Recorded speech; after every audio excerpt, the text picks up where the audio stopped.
Sensitive remarks about gays and blacks. In a GQ article, he did apologize for some, but not all of the comments. Joining us now is CNN senior media correspondent and host of Reliable Sources, Brian Stelter.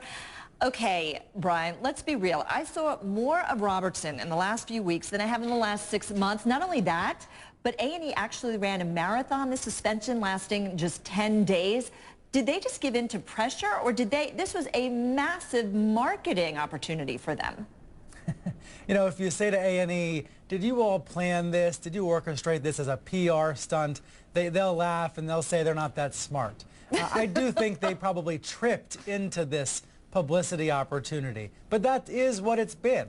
It got people talking about Duck Dynasty, about A&E, and also about religious freedom and about tolerance. And about whether certain comments, in this case about gays and blacks, are acceptable or not. A&E put out this statement last night, and in the statement they went on for a while and then said that after discussions with the Robertson family, as well as consulting with numerous advocacy groups, A&E has decided to resume filming Duck Dynasty later this spring with the entire Robertson family. And when I read this, I was a little surprised because, like you said, it had only been about 10 days since they suspended him. But on the other hand, they were giving in not just to the pressure campaigns that were going on to have him brought back to the show, but also to business common sense. Duck Dynasty couldn't go away. A&E couldn't afford to lose the show, and the Robertsons couldn't afford to lose the show. They had to figure out some way forward, and it seems like this is the way they're going to do it. Yeah, but that way forward now is for them to make public service announcements. We're going to talk about that in just a second. But look, let's be realistic. You and I have spoken about this before. They've already got episodes that are shot, edited in the can. So you can't suspend somebody and then roll out a new season. It's just doesn't make any sense.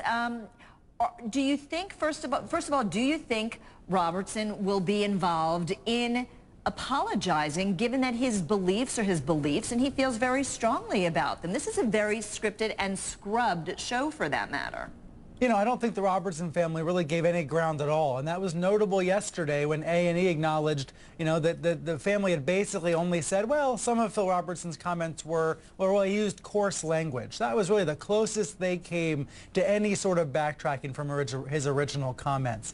I think A&E was in an impossible situation here where they felt they had to do something because of the offensive nature of some of the comments, but by suspending him, they outraged so many other people and put themselves in a very difficult position. That's why so many conservative groups, conservative politicians, religious groups are today saying that A&E totally reversed itself. A&E backed down. And I don't think that's not a wrong way to perceive this, but I do think there's a business story here that's even more important, which is A&E had to find a way to keep the show going. As you pointed out, they had already taped a bunch of episodes with Phil Robertson. They're going to start airing in a few weeks. So the only question was whether he was going to participate in next season, which we won't even see on air for 9 months or 12 months. Now with this announcement, we know that he will be a part of the show going forward. And you also got to wonder whether this is going to be precedent setting. You know what I mean? If somebody says something that's offensive on air, will networks simply back down based on public opinion, approval, disapproval? Are they going to show an outrage? It does show how suddenly networks feel the need to respond. We saw this with Paula Deen and the Food Network. We saw this with Alec Baldwin and Martin Bashir at MSNBC more recently. We see that television networks feel this need to do something when there's been some sort of offense committed.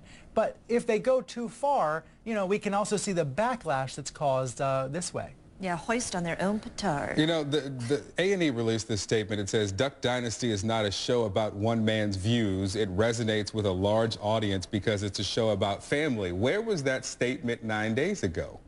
I think the statement 9 days ago where they said he was suspended indefinitely for 9 days, was the result of I don't know if the right word is panic, but the result was the result of some desire to do something, right, to show some sort of disapproval. And they definitely sent a message of disapproval by suspending him.